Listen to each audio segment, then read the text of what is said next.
Is anybody? Yes, sir. Daniel. We're going to be in chapter number 3.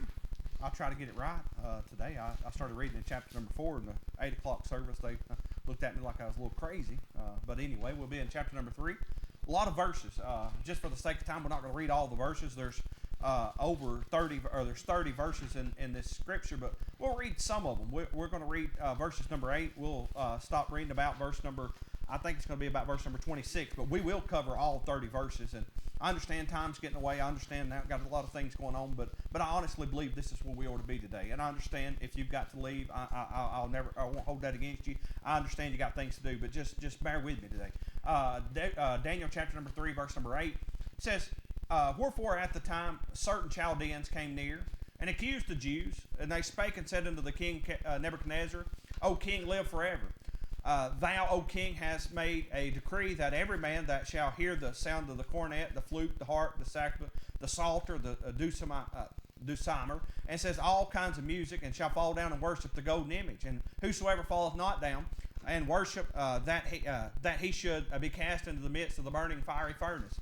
There are certain Jews whom thou hast set over the affairs of the providence of Babylon, Shadrach, Meshach, and Abednego. These men, O king, have not regarded thee. They serve not thy gods, nor worship the golden image which thou hast set up. Then Nebuchadnezzar, in his rage, fury, commanded to bring Shadrach, Meshach, and Abednego.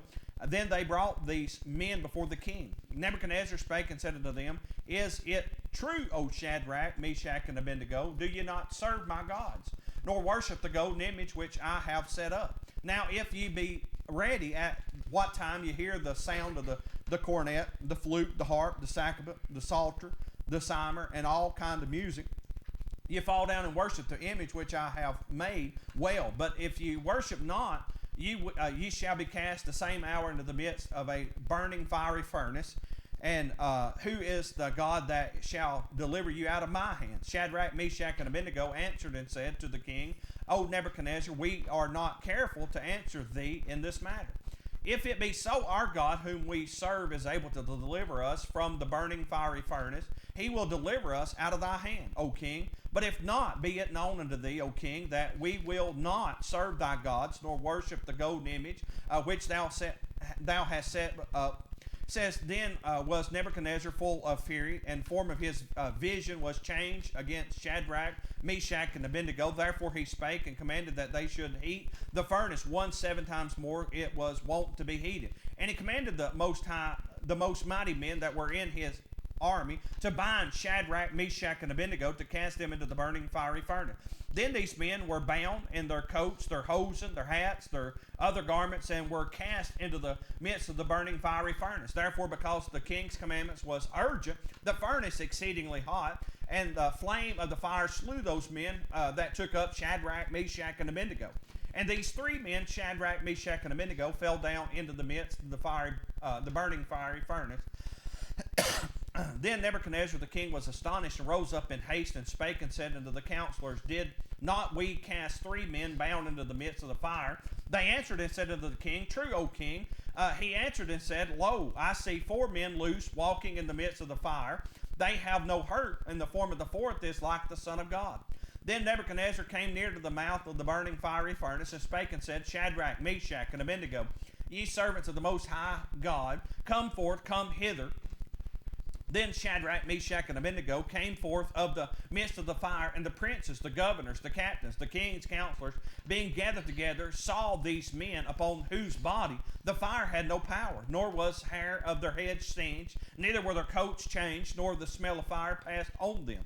Then Nebuchadnezzar spake and said, Blessed be the God of Shadrach, Meshach, and Abednego, who had sent his angel, and to deliver his servants that trusted in him, and have changed the king's word, and yielded their bodies, that they might not serve nor worship any god except their own God. Therefore I make a decree that every people, nation, language which speak anything amiss against the God of Shadrach, Meshach, and Abednego shall be cut in pieces. Their houses shall be made a dunghill, because there is no other God that can deliver after this sort. So we see here this morning, and when you look at and understand this, the first thing I want to preach on is the overreaching government. And I'm not preaching politics, and I understand. I'll be honest. When I announced my call to preach, there's a couple of things I told you don't preach. You don't preach on Revelation because it's at the back of the book, and you don't preach on politics. But you know what? I've never been educated, never been very smart. So when you preach about overreaching government, and I'm not preaching about ours, I'm preaching about King Nebuchadnezzar.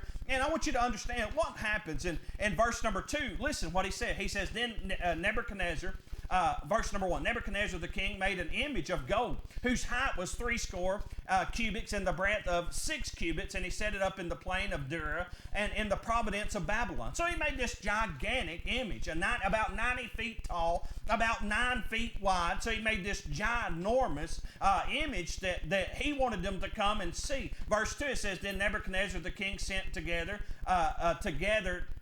the princes, the governors, the captains, the judges, the treasurers, the counselors, the sheriff, all that rules the providence to come to the dedication of the image which Nebuchadnezzar the king had set up. So the first thing that happens, he builds this gigantic image and he sets it up in this plain of Dura, which we do not know much about, but he set this ginormous image up and he wanted everybody to come see it. And you say, well, how does that an overreaching government? But listen, he commands them to come. And the thing about our country, we celebrate veterans today. Do you realize that those men and women, they gave their lives, some died, that I could have the freedom, the liberties that we stand under, that we sit under, that we can come inside a church today and preach the gospel, preach that Jesus Christ died on the cross, preach that there is hope. Why? Because when we do come to Christ by faith and trust in His Son, He can offer us eternal life. Thank God that He'll never cast us away. He'll never turn His back on us. He'll never tell us no. He said He came to seek and to save those that are lost. If you're here today and never been saved by the grace of God, thank God there's hope. You can come to an old-fashioned altar and put your faith in a man named Jesus Christ, and He'll save you. It's not based on you or what you did or how you said it or how you reacted. It's based on what He said and what He did and what He promised. And thank God, because, hey, if you get down to the nitty-gritty, I deserve hell. But thank God this morning it's not based on Roger. It's based on the grace of Jesus Christ. So when you look at what's happening here, we have an overreaching government. He sets up this image and not only sets it up, he says in verse number 3, he says, then the princes, the governors, the captains, the judges, the treasurers, the counselors, the sheriffs, all that ruled of the providence were gathered together under the dedication of the image of that Nebuchadnezzar the king had set up, and they stood before the image that Nebuchadnezzar had set up. Then they get this man, a herald, cried aloud, to you it is commanded, O people and nations. So this is how the government reacts. He builds this image. Now he says, bring them all together. Now he gets a person out there to cry out. And he says that at what time you hear the sound of the cornet, the flute, the harp, the sackbut, the psalter, the dulcimer, and all kinds of music, you shall fall down and worship the golden image that Nebuchadnezzar the king had set up. You see how this works. They build the image, they pass these laws, and hey, when you look at what's going on in our country, hey, these laws mean something. Hey, they don't make these in the back bedroom. I mean, they take and make these laws to change things. And just like here, he says, then the herald cried aloud, to you it is commanded. So, number one, he's done says everybody's got to come. Not only that when you do come, when you hear the music sound, and when you hear it played, a psalter, a fluke, or a dulcimer, whatever that may be, when you hear these things, that you bow down and not just come, but now you got to worship. And if you don't worship it, he says in verse number 6, and whosoever not fall down or worship shall the same hour be cast in the midst of the burning fiery furnace. That's the thing about laws. Hey, not only it's a law, but there's consequences if you don't follow the law. And that's how an overreaching government reaches this world. They start passing laws, and if you don't follow them, they start punishing you for not following the law. You don't preach politics. I'm not preaching politics. But don't it sound familiar? Amen. What happened Tuesday in the United States? They're still murdering babies. Seen a sign in Alabama yesterday. Abortion call 1-800-something. Amen. My daughter said, "You read this law? What they passed?" I said, "No, I don't want to know." Listen, may get fired. The law says, "Come, bow, worship." Come, bow, and worship. Hey, we can close the door. We can stop preaching on abortion, but it's still murder. And hey, don't get me wrong. If you're here and if you've ever had an abortion, don't get me wrong. God's grace is sufficient. God will save you today. God will forgive you. That's the amazing grace about God. And not that you point at somebody or poke fun at somebody or are mad at somebody. I'm telling you, hey, I deserve hell today. And the Bible says to know to do good and do it not is sin. And the wages of sin is death, and the gift of God is eternal life. And today, if you've done something, hey, whatever it is, God saved a murderer. Moses murdered a man. Paul, he stood and held the clothes as they stoned the martyr Stephen. I mean, God saves. God still cares. God is still gracious. And the truth of the matter is today, it doesn't matter where you've been, what you've done, God can still save you.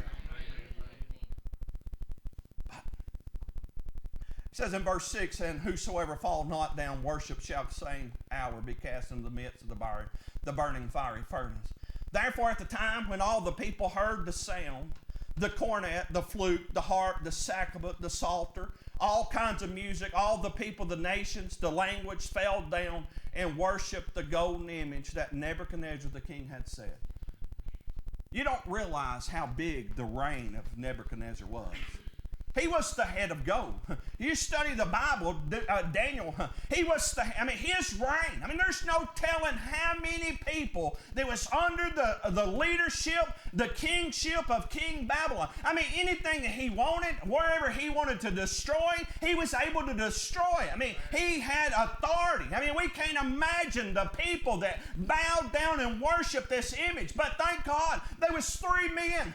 They didn't bow. Hey, the thing about it is today, we don't control the church down the road. We don't control the church in Washington, D.C. We control this church, and we'll have to make a decision for you and for me that if we're going to stand on what's right and we're going to have to stand on what's wrong and stand up for what God has said, it's not up for debate. It's not about what Roger said. It's not about what the church said. It's about what God says. Hey, when the baby is conceived, it becomes a living soul. The Bible says, verse number 8, you have the overreaching government, the law. Now he says, "Wherefore at the time certain Chaldeans came near, to accuse the Jews. They spake and said to the king Nebuchadnezzar, O king, live forever." It says, "Thou, O king, hast made a decree that every man that shall hear the sound of the cornet, the flute, the harp, the sackbut, the psalter, the cymbal, and all kinds of music shall fall down and worship the golden image." So he set the law. It's a decree. I mean, there's no changing it. That he's made this law that if you don't fall down and worship, that you're going to be cast into the fiery furnace. And these accusers, and I always think about these tattletalers, and they come up to the king and says, verse number 11, "And whosoever falleth not down and worship, that he should be cast into the midst of the burning fiery furnace." So verse 12, it says, "There are certain Jews whom thou hast set over the affairs of the providence of Babylon, Shadrach, Meshach, and Abednego. These men, O king, have not regarded thee. They serve not thy gods, nor worship the golden image which thou hast set." So they say, number one, hey, king, they don't regard you. They don't listen to what the government says. And I'm not saying that, hey, we are to stand up against the government. That's not what I'm calling for. But I am standing and saying today we got to stand on what's right. You know why it happens? Good men do nothing. The Bible says, verse number 12, it says, "O king, have not," it said, "Shadrach, Meshach, and Abednego, these men, O king, have not regarded thee. They serve not thy gods, nor worship the golden image which thou hast set up." Then Nebuchadnezzar, in his rage, fury, commanded. So you have the overreaching government, the law, the accusers, the punishment that if you don't do it, we're going to punish you, put you in the fire. And it's interesting that They love everybody, but they'll kill some. Hey, they say that, get fired. Black Lives Matter. What about the babies? They don't have a voice. I think all lives should matter. White, black, pink, purple, green, whatever color they are, they want to have all the same rights. Why? Because we celebrate the victory. We celebrate the liberty. Because of today, we celebrate our veterans that they died, that we can have these freedoms. And you know what? They died for the freedoms of the babies. They died that they could live, but we're taking and murdering them by the millions.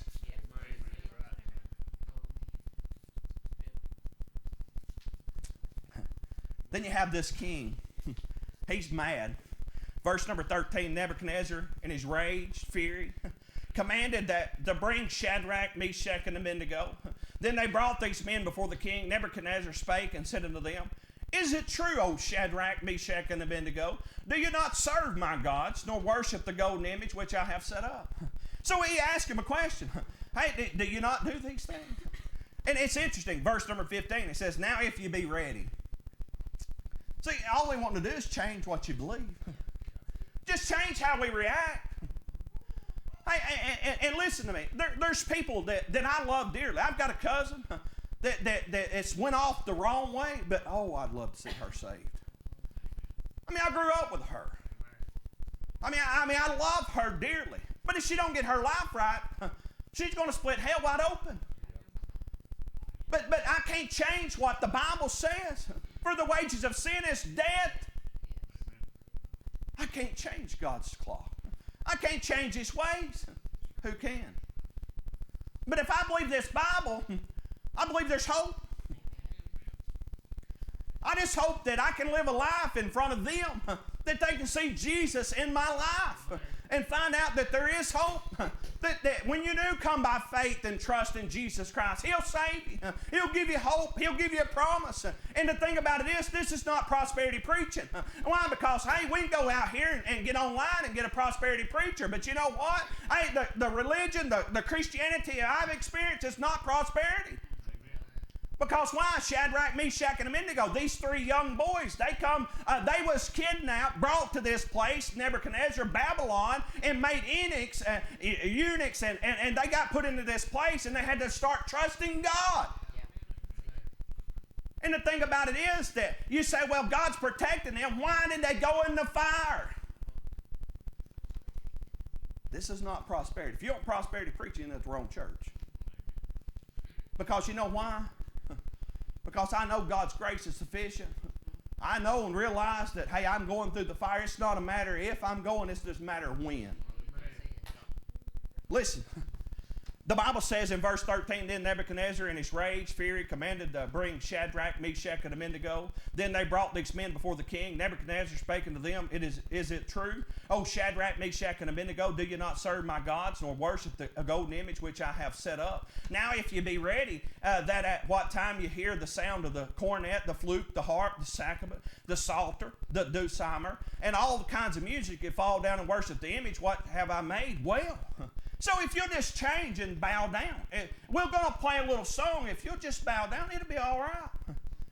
But you know, he says, But if you worship not, you shall be cast the same hour into the midst of the burning fiery furnace. Who is it that God that shall deliver you out of my hands? So now he's King of Kings. He says, what God can deliver you out of my hands? But listen to the children of Israel, Shadrach, Meshach, and Abednego. Verse 16, Shadrach, Meshach, and Abednego answered and said to the king, O Nebuchadnezzar, we are not careful. Really, they're saying, we don't have anything to say on the matter. It's not up to us. It says, we're not careful to answer thee on this matter. If it be so, our God, whom we serve, is able to deliver us from the burning fiery furnace. That's faith. Hey, he says that, hey, just be known, we're not going to bow down. We're not going to worship your image. We're not going to turn to your ways. We're not going to change what we believe. We're going to stand on what we believe and put our faith in the one that's able to change your ways. But they say, but if not, it says, but if not, be it known unto thee, O king, that we will not serve thy gods, nor worship the golden image which thou hast set up. You know what they're doing? Standing on their own 2 feet. Hey, you know what today? You send your kids off to college, you better have them grounded. Because they're going to have to stand on their own 2 feet. You better teach them in the ways of Christ and to walk by faith, not by sight, because by sight, hey, everybody else bowed. Everybody else went down the same path. Hey, but you know what? Me and 2 other boys are going to stand for what's right and what's wrong, and we're going to put our faith in God. It's interesting here. Their hope wasn't in a Nebuchadnezzar. It wasn't in the king that he's going to change his mind, that he's going to show them a little grace. No, their faith's still in God. It says, but if not, be it known unto thee, O king, that we will not serve thy gods, nor worship the golden image which thou hast set up. Then was Nebuchadnezzar full of fury. I mean, he's mad. I mean, he says the form of his vision was changed against Shadrach, Meshach, and Abednego. Therefore he spake and commanded that they should heat the furnace 7 times more than it wont to be heated. That word 7 in the Bible is complete. It can't get no hotter. Hey, whatever you got to do, hey, set it on fire. And just like at 8 o'clock this morning, I don't think they had a natural gas line going to the fire. They didn't have a propane tank sitting outside. They built the fire probably out of wood or coal and got it 7 times hotter, hot enough to burn the men that's going to put them in the fire. He says in verse 20, and he commanded the most mighty men, not just anybody. Hey, you know what the world wants to do with you today, Christian? They want to destroy you. They don't want any part of you. They don't want to hear anything from you. They just want you to become silent. But you know what? When that loved one that you care so much about is on a sinking ship, when the doctor says that it's bad news, hey, there's cancer, there's no hope, they got 6 months, and they call your phone, there is hope. Why? Because you're still serving a true and living God. You've not bowed down, you've not went by the way of the world, you're still standing on what you believe and what you put your faith in and your trust, and when they call, you still have hope. He says, and he commanded the most mighty men that were in the army to bind Shadrach, Meshach, and Abednego and cast them into the burning fiery furnace. And then these men were bound in their coats, their hosen, their hats, and their other garments, and were cast into the fiery furnace. Everything that they had, they wound them up, bound them. You know what today? There's a lot of Christians, you're standing for God, but there's something holding you back. You're not serving Him like you used to. There's something in your life that's got you bound. And God may be wanting to put you in the fire to get you loose again. You know what happens in the church? We get comfortable. We don't speak out against the things in the world because why? We'll end up in the fire. Hey, you go to work and stand on what's right, you'll lose your job. We say we got equal liberties or equal rights. That's not true. Hey, you got equal liberty and equal rights unless you're a Christian. Amen. I understand. I was looking for a job. I found this one. Don't worry about that. But I mean, I'm just being honest with you. We don't stand up anymore because we're worried about the fire. What it's going to bring? Lose my job. Lose my friend. Let me tell you something. Become a preacher. You don't have no friends. They don't want to be around you. They don't want to talk to you. Hey, they'll walk around the block to keep them talking to you. There's a guy I work around. I mean, I love him to death. He don't want anything to do with church. You can bring it up. He'll talk about fishing, football, hunting. But if you talk, it makes them uncomfortable. But you know what I like? Uncomfortable. You know why? Because my life is backing up what I'm preaching. And I hope that someday, I told you the story. There's a man I worked with named Lowell Austin. I asked him about salvation one day going through McDonald's parking lot. I said, are you saved? He said, I hope so. And I said, well, it's not a hope so salvation. But he wanted to draw. He didn't want to talk nothing else about it. But one day, he was laying on his deathbed on a Friday night. My phone rang. He said, I want you to come talk to me. I said, okay. And I knew. He didn't have to tell me. I said, I got to go home first, get my Bible. Went home, got that Bible. I still believe that Bible. I do. I believe everything from Genesis to Revelation. I think it's inspired. I said, I got to go get my Bible. I said, I'll be down there. And I walked in that room. His daughter, his son.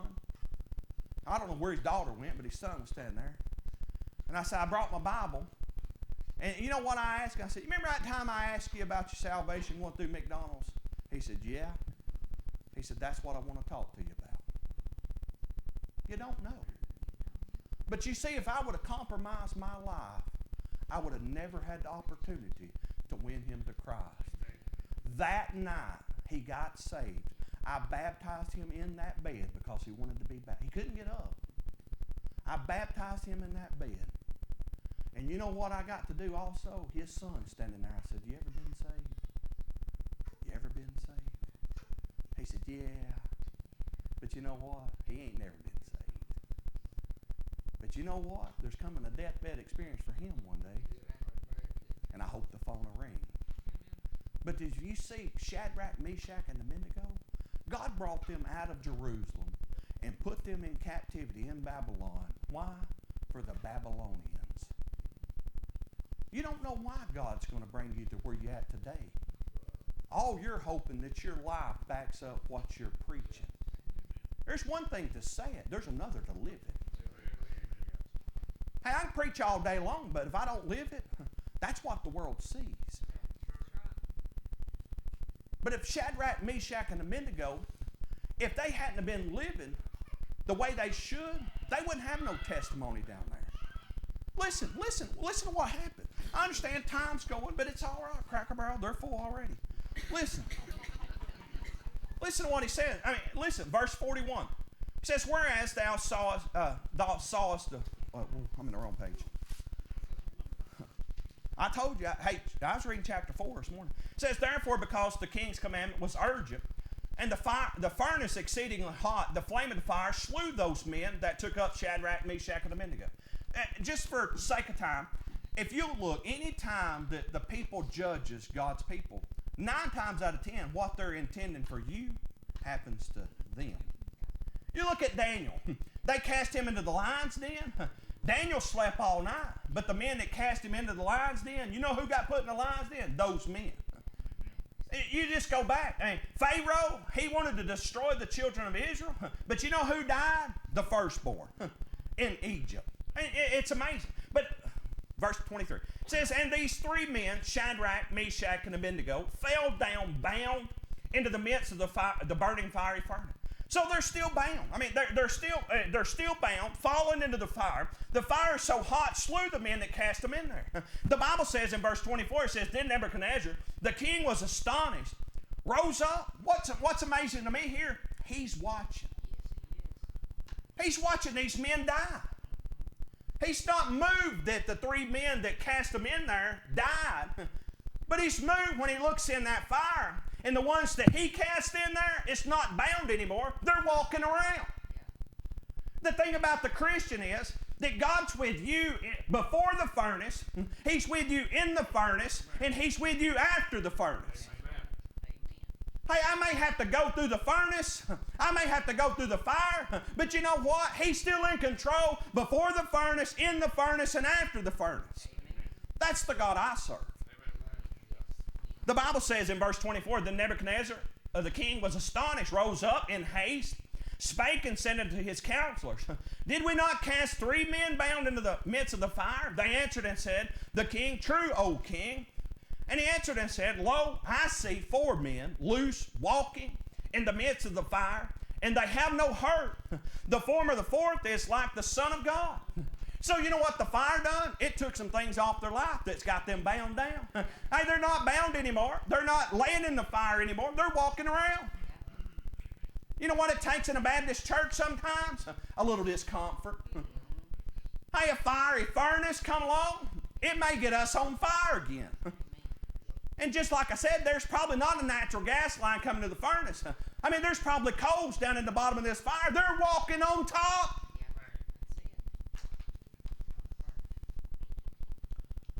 Ain't God amazing? But you can take him, put him in this box and walk in this world and walk by sight. You'll never have no joy, but if you'll take and walk in this world by a little bit of faith, hey, I know that the fire's coming, but I know who's in the fire with me. Hey, it makes the fire a little less painful. You ever been burnt? Oh, I have. I don't like it. Kobe's been in the firehouse. They get hot. But you know what? You ever been in God's firehouse? Hey, you say, well, preacher, you always live like you're supposed to? No. No. Let me tell you something. I've been out of the will of God. And not only that, I've been comfortable sitting on a church pew too. And I look back at my life and I thank God for the fire. Because why? It set me free. I'm not bound anymore. Hey, some of us, we got more things than we do, that we need. I mean, we got cars and trucks and all these things. I mean, hey, there's nothing wrong with that. But you know what? If it bounds you or binds you down that you can't serve God, something's wrong. Listen. I know. Gotta hurry. He says in verse 25, he said, Lo, I see 4 men loose, walking in the midst of the fire, and they have no hurt. The former, the fourth, is like the Son of God. Then Nebuchadnezzar came near to the mouth of the burning fiery furnace, and spake and said, Shadrach, Meshach, and Abednego, ye servants of the Most High God, come forth, come hither. They're comfortable in the fire.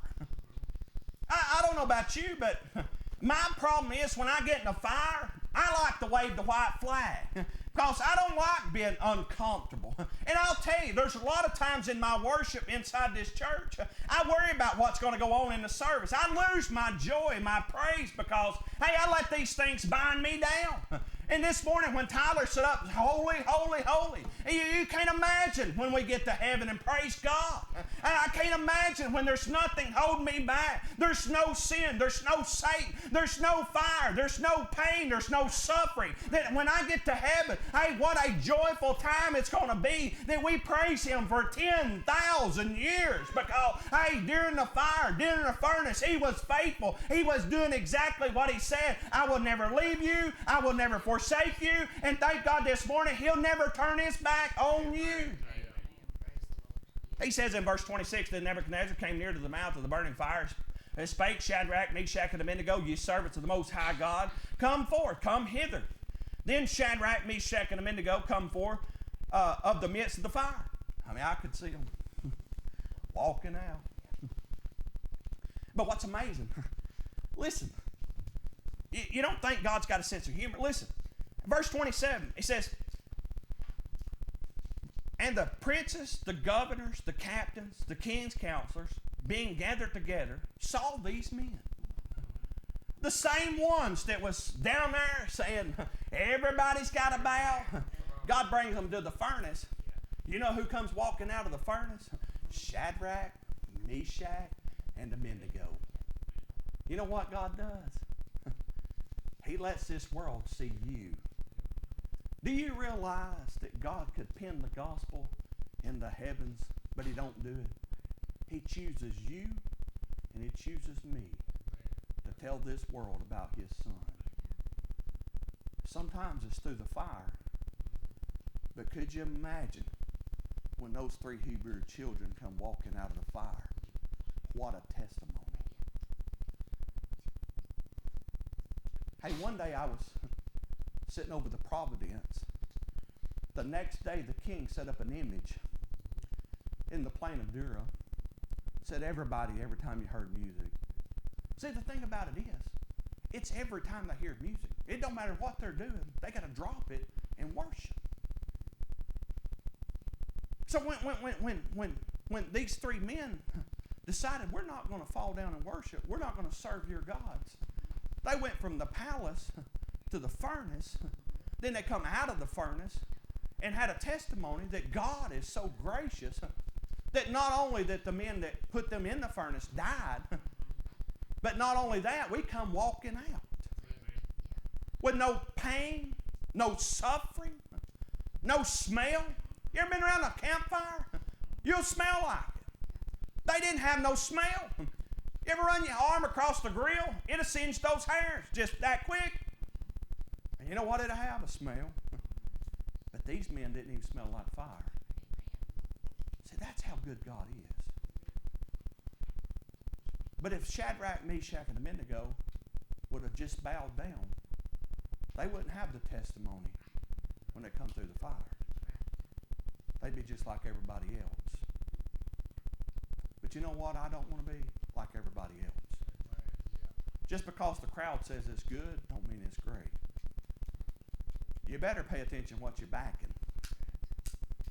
My hope's not in the White House. My hope's in our King. The one that's going to set up rule and reign one day for 1,000 years. Listen. I know. Get it in the horse. Get the horse in the barn. I know. Listen. He says in verse 28, it says, Nebuchadnezzar, verse 27, and the princes, the governors, the captains, and the king's counselors, being gathered together, saw these men, upon whose body the fire had no power. No power. I mean, when you get burned, it hurts. The Bible says, nor was the hair on their heads singed, neither was their coats changed, nor the smell of fire had passed on them. I mean, they went in just with their hat, their coats, their hose, everything, but it come out the same. You have to understand, God is so good that hey, you may go through the fire, but He'll bring you through the fire. And the thing about it, you don't lose nothing, but you gain. The Bible says, nor the smell of fire passed upon them. Then Nebuchadnezzar spake and said, Blessed be the God of Shadrach, Meshach, and Abednego, who hath sent his angel and delivered his servants that have trusted in him. So before the fire, they had a testimony that they trusted in God. What did King Nebuchadnezzar say to him? It says, Who is that God that shall deliver you out of my hands? Now he can say there's one God that can deliver you out of my hands. And today, wherever you're at, whatever you're going through, whatever fire that you may be walking in, there's a God that cares about you. And I've heard it, they say that you walk through the fire, the furnace, He's got His hand on the thermostat. No, you think about it, it's heated up 7 times hotter than normal. It's as hot as it can get.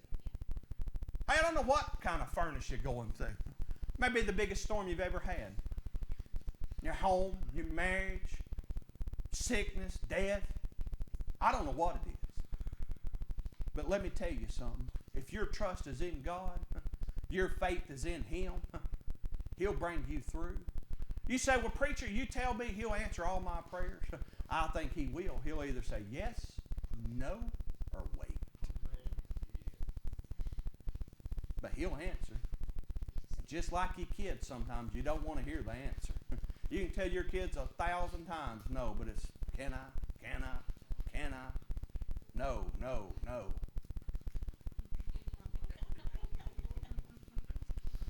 That's how the Christian is. True. God sometimes just no. But God, that's not my way. But God, I want your way. Listen today, if you're here, never been saved by the grace of God, what if you go through the fiery furnace tomorrow? There's nobody there to help you. When you call out for help, nobody answers. Listen, there's a man named Jesus Christ today. He'll answer every time. He's not asleep.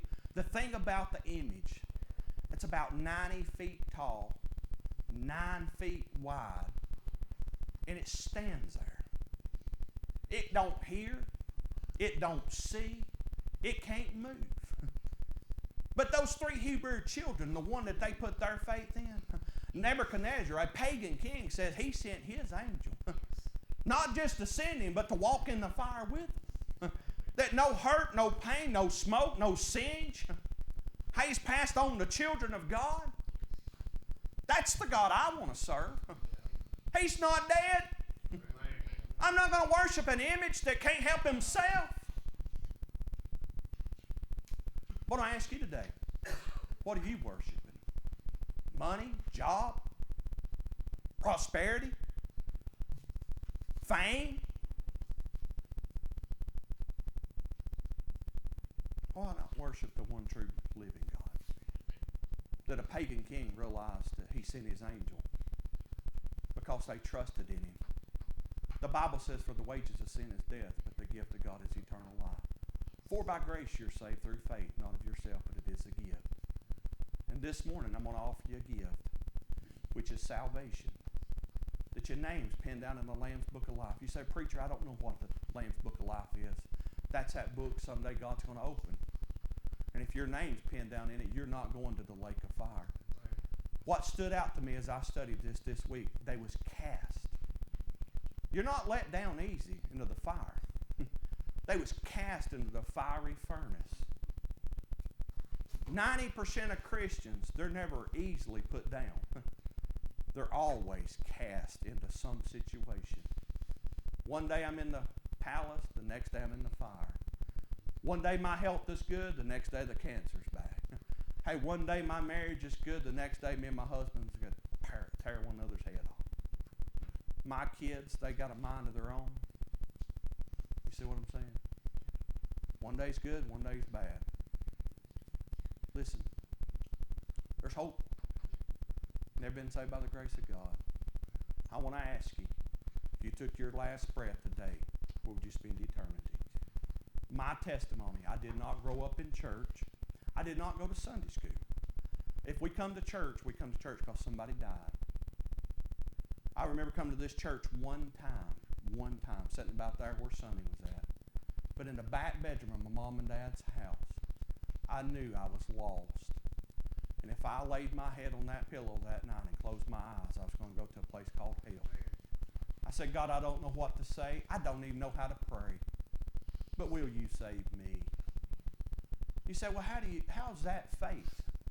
It's just like this. I tell my daughter, it's just like going to the icy stand.